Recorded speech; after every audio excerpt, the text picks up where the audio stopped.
Retrouvez la force de l'engagement. Avec Agipi, épargne, retraite, assurance emprunteur, prévoyance, santé. Sud Radio, la force de l'engagement, 15h, 15h30, Muriel Réus. Bonjour à tous et à tous, bienvenue dans La Force de l'Engagement, l'émission qui donne la parole à celles et ceux qui font bouger la société. Aujourd'hui, je reçois Rebecca Royer, avocate du droit de la famille et de droit pénal, spécialiste des violences conjugales. Mais avant de lui donner la parole, arrêtons-nous un instant sur cette question décisive et pourtant toujours niée, celle de la parole des enfants. S'engager pour la parole des enfants, c'est s'engager pour la vérité la plus fragile, la plus déroutante, parfois la plus subversive, et pourtant la plus essentielle. Les enfants parlent, parfois par bribes, parfois en silence, parfois avec une précision qui glace. Et la vraie question est, que faisons-nous de cette parole ? Trop souvent, la société doute, minimise. Trop souvent, les magistrats soupçonnent la manipulation. Trop souvent, la justice exige des preuves impossibles. Et ce refus de croire en cette parole est une violence supplémentaire. Ce déni de la parole des victimes n'est pas nouveau. Les femmes victimes de violences l'ont vécu pendant des décennies. On leur disait « Où sont vos preuves ?» Aujourd'hui, on reproduit les mêmes mécanismes avec les enfants, sans trace, sans témoin. Leur parole est rejetée, suspectée, disqualifiée. Et à côté de ces enfants réduits au silence, il y a leurs mères qui refusent de se taire, d'abandonner, de trahir leurs enfants. Des mères qui se battent pour que leurs enfants soient entendus, qui intentent des recours, qui osent dénoncer, qui dérangent et qui, à leur tour, subissent la violence institutionnelle. On les accuse de manipuler, on les soupçonne d'aliénation parentale, on les poursuit pour non-présentation d'enfants. Certaines sont arrêtées, emprisonnées, traitées comme des criminels, alors qu'elles n'ont fait qu'agir par devoir, tenter de protéger leurs enfants. Alors la loi Santiago, votée en 2024, permet de retirer l'autorité parentale à un parent condamné pour violence. C'est une avancée certaine, nous sommes tous d'accord. Mais cette loi reste largement inappliquée parce qu'elle ne vaut que si la procédure va jusqu'à la condamnation et trop peu y arrive. D'où l'urgence d'une ordonnance de mise à l'abri immédiate pour protéger les enfants dès les premiers signalements sans attendre des années d'enquête. Car il faut rappeler l'évidence. Les droits fondamentaux des enfants ne peuvent plus attendre. Ça fait 36 ans que l'on attend. 36 ans que la Convention internationale des droits de l'enfant a fixé des obligations. Leur droit à l'identité, à la santé, à l'éducation et surtout leur droit à la protection contre toute forme de violence. Alors pourquoi la justice transfère-t-elle la résidence chez le parent accusé ?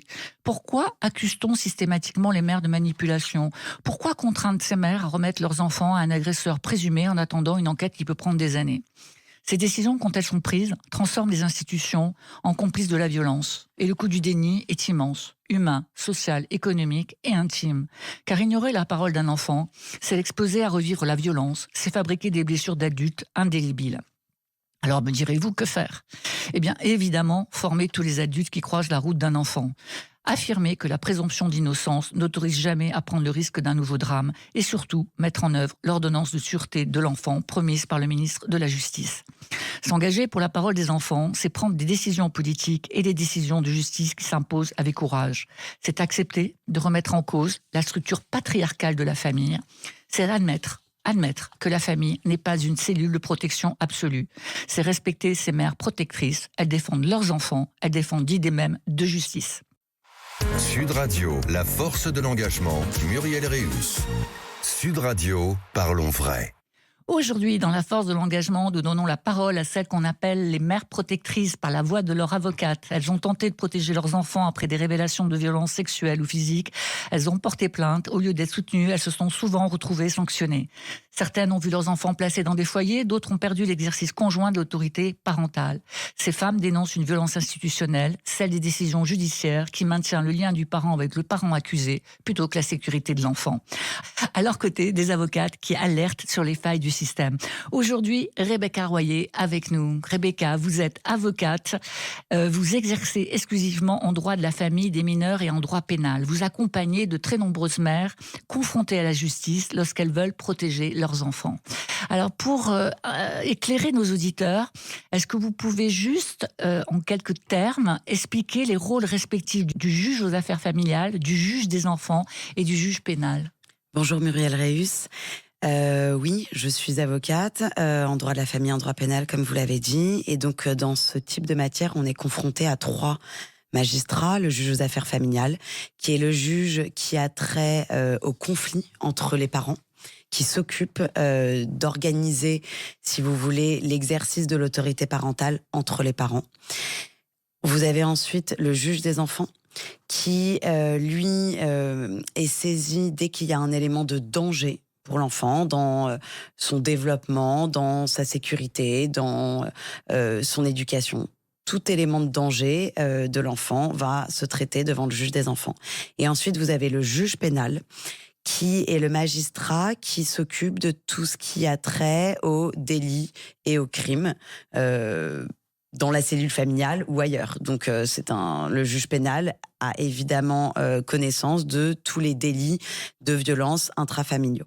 Alors on voit, c'est complexe, donc ces affaires de violence familiale, intrafamiliale. Est-ce qu'on peut dire que cette répartition des rôles, en quelque sorte, rend le traitement des affaires de violence si complexe? Alors oui, ça complexifie la donne parce qu'en fait, le traitement des enquêtes pénales ou d'une instruction pénale avec un juge d'instruction, c'est long, c'est fastidieux, ça prend souvent beaucoup de temps. Et à côté de ça, vous avez la justice civile et notamment le juge aux affaires familiales qui, lui, va pouvoir être saisi à bref délai en très peu de temps. On va parfois demander à un juge d'affaires familiales de se positionner sur la résidence des enfants dans le délai d'1 ou 2 mois. Alors qu'on a, après une plainte, parfois 6 mois, 1 an de traitement pour l'enquête pénale. Donc on a une grosse différence entre ces deux magistrats, ce qui fait que vous avez très souvent un juge aux affaires familiales qui va rendre une décision en disant « Écoutez, le père est présumé innocent ». Vous avez peut-être une enquête en cours, une instruction en cours, mais aujourd'hui, il n'y a aucune condamnation. Je n'ai aucun élément pour prendre une décision qui irait à l'encontre d'un maintien du lien entre le père et l'enfant ou qui irait dans une protection nécessaire de l'enfant au-delà d'un droit de visite et d'hébergement classique. Oui, mais alors ça pose une vraie question. Ça veut dire qu'avant que l'enquête soit finalisée, finalement, il va y avoir une décision de justice. Et cette décision de justice, peut-être, va faire que l'enfant n'est pas au centre des décisions. Tout à fait, tout à fait. Tous les magistrats sont censés, en tout cas dès qu'il y a un enfant en jeu, prendre des décisions dans l'intérêt supérieur de l'enfant. Mais en fait, on se rend compte dans la vie de tous les jours, en pratique, que l'intérêt supérieur de l'enfant n'est absolument pas respecté. Alors vous défendez ce qu'on appelle les mères protectrices, donc de ces mères qui se retrouvent en fait en réalité des mères désenfantées, c'est-à-dire qu'elles perdent la garde de leurs enfants. Exactement. Qui sont parfois placés, qui sont parfois remis à leur père. Comment on peut expliquer ce basculement? Alors vous l'expliquez bien sûr avec cette décision de justice qui intervient avant la fin de l'enquête, mais est-ce qu'il pourrait y avoir aussi une autre explication? Alors pour moi, l'explication, elle est double. Il y en a peut-être plus, mais à mon sens, le juge aux affaires familiales, en fait, transfère la résidence de l'enfant au domicile du parent mis en cause dès qu'il y a de la non-représentation d'enfant qui est effectuée par la mère. Je m'explique en 2 mots. En réalité, comment ça se passe? L'enfant parle, dénonce des faits très graves de violence. La mère va déposer plainte au nom de l'enfant. Et là, comme je vous ai dit, l'enquête pénale s'ouvre et elle est parfois très longue. Et parfois, elle se solde par des classements sans suite parce qu'on n'a pas de preuves irréfutables, preuves matérielles. Pendant ce temps-là, pendant ce temps de l'enquête, il y a un juge aux affaires familiales qui va être saisi. Mais avant que le juge aux affaires familiales soit saisi, il y a parfois des deltas de 1, 2, 3 mois. Pendant ce temps-là, les mères ne vont plus remettre les enfants aux parents qui est mis en cause. Et pour cause? Et pour cause, parce que l'enfant dénonce des faits d'une gravité extrême, donc on les comprend, toutes ces mères. Et c'est à ce moment-là qu'il y a une bascule du dossier, c'est à ce moment-là qu'il y a un point, en fait, un point de rupture parce que finalement, le juge aux affaires familiales va considérer que la mère s'est mise en cause, elle s'est mise dans le délit de non-représentation d'enfants. Et donc, c'est à ce moment-là que le juge aux affaires familiales va transférer les résidences, alors même qu'on est très souvent dans le cadre d'une enquête ou d'une instruction. Rebecca Royer, donc la justice, si je comprends bien, protège aujourd'hui davantage le lien parental que l'enfant lui-même. Dans un instant, vous allez nous expliquer pourquoi tant de décisions contribuent de privilégier ce lien au détriment de la sécurité des enfants et comment la présomption d'innocence finit trop souvent par primer sur leur protection. À tout de suite sur Sud Radio. Retrouvez écoutez la force de l'engagement. Avec AJP, épargne, retraite, assurance emprunteur, prévoyance, santé. Sud Radio, la force de l'engagement, 15h, 15h30, Muriel Réus. Vous écoutez La Force de l'engagement sur Sud Radio. Aujourd'hui, nous nous engageons pour croire les enfants avec Rebecca Royer, avocate au barreau de Paris, spécialisée en droit de la famille, des mineurs et en droit pénal. Rebecca, vous nous disiez que la justice protège encore trop souvent le lien parental. Pourquoi ce choix et qu'est-ce qu'il révèle du fonctionnement actuel de notre système judiciaire ? Oui, le lien entre les deux parents est absolument sacré pour certains magistrats, mais je note que lorsque ce sont les mères qui dénoncent des faits incestueux et qu'on transfère la résidence aux parents qui est mis en cause, on prive pour le coup les mères de tout lien. Donc en fait, c'est souvent à sens unique. C'est-à-dire que là, à ce moment-là, les mères protectrices, elles sont privées de tous leurs droits sur leurs enfants. Elles sont souvent réduites à voir leurs enfants en lieu rencontre. Donc c'est des espaces où elles peuvent voir leurs enfants 1 heure, 2 heures, toutes les 2 semaines, avec des éducateurs autour d'elles, des sortes de visites médiatisées, même si c'est pas exactement le bon terme, parce que ça c'est un terme qui est réservé à la justice du juge pour enfants. Quoi qu'il en soit, le lien est absolument sacré, notamment pour le juge aux affaires familiales, qui en effet peine à faire primer le principe de précaution et l'intérêt supérieur de l'enfant sur le principe de présomption d'innocence du parent qui est mis en cause. Ouais. Et ces enfants, alors, comment ils vivent ces décisions ? Comment ils font pour venir chez un parent qu'ils accusent en réalité ? Finalement, ce qui est terrible, c'est que ces enfants ont courageusement réussi à parler, à dénoncer les violences qu'ils subissent. Et là, c'est une violence supplémentaire parce que finalement, la justice, elle leur dit quoi ? Elle leur dit « on ne vous croit pas et on ne va pas vous protéger » puisqu'ils sont remis aux parents qu'ils ont mis en cause. Alors vous accompagnez entre autres Sophie Abida qui a créé le collectif des mères en colère. Mères en révolte. Mères en révolte, oui, c'est plus fort. Et Mouvement des mères en révolte. Et qui a perdu l'autorité parentale sur ses 4 enfants, en dépit de la condamnation du père pour violence. En quoi ce dossier est-il emblématique des dysfonctionnements que vous constatez dans ce type d'affaires ? C'est un dossier emblématique parce que Sophie Abida, comme beaucoup d'autres, a alerté sur les dénonciations incestueuses que ses enfants ont faites. Elle n'a commis aucune violence, elle n'a commis aucun fait qui peut lui être reproché à l'encontre de ses enfants. Elle n'a fait que porter la voix de ses enfants. Elle a simplement effectué de la non-représentation d'enfants pendant 2-3 mois seulement. Et à la suite de cela, la résidence a été transférée chez le père. Et depuis, c'est un véritable acharnement judiciaire qu'elle subit. Elle a quand même été placée en détention provisoire, à l'isolement. Enfin, c'est absolument délirant. Et l'année dernière, en mai 2024, le père a été condamné pour des faits de violence durant 6 ans sur ses enfants, des faits de violence physique et psychologique. Pour autant, la résidence continue d'être maintenue à son domicile. Il y a eu des faits de violence qui ont été depuis dénoncés par les enfants, mais on ne les écoute pas. Les magistrats continuent de dire que ce sont les délires de la mère, donc c'est absolument... Incroyable. C'est absolument incroyable qu'on en soit là. Et je vais vous dire, ça va de mal en pis, puisque cet été, il y a un voisin qui a dénoncé des violences qui seraient commises au domicile du père. Madame Abida ne connaît absolument pas ce voisin. Elle a juste eu vent des dénonciations de ce tiers. Et le parquet continue de dire que tout cela serait... les craintes de la mère, mais des craintes personnelles qui ne sont absolument pas vérifiées, alors même que ce voisin a appelé les forces de l'ordre à plusieurs reprises. Et pire encore, on a appris que ce voisin subissait des pressions de la police. Ce voisin a témoigné en disant qu'il subissait des pressions du commissariat de Chartres qui lui avait demandé d'arrêter d'appeler les services de police parce que cette famille serait suivie et que finalement, il n'y avait aucune violence qui serait commise par le père et que c'était simplement des enfantillages entre enfants. C'est absolument faux. Ce voisin le sait et maintenant il a peur de continuer à dénoncer ces violences. Alors, Sophie Abida, elle dit qu'elle est très légaliste et qu'elle a essayé d'utiliser tous les recours et que finalement la médiatisation est devenue la seule issue. Tout à fait. Est-ce que c'est une arme utile, la médiatisation ? Qu'est-ce que vous en pensez, vous, pour faire bouger les lignes ? C'est une arme ou c'est un risque ? je pense qu'il faut faire très attention à la médiatisation. Sophie Abida, malheureusement, elle n'a plus le choix. Elle est dos au mur. On a utilisé toutes les voies de recours juridiques. On a même essayé de dépayser son dossier parce qu'il y a des dysfonctionnements graves au sein du tribunal judiciaire de Chartres qui nous permettaient, à notre sens, de dépayser le dossier ailleurs. Dépayser, c'est-à-dire transférer dans un autre tribunal. Qu'un autre tribunal se charge de juger ce dossier, puisque quand même, dans le cas de Sophie Abida, on est devant le juge des enfants, on est devant le juge des affaires familiales, et il y a une instruction en cours, mais qui n'avance absolument pas.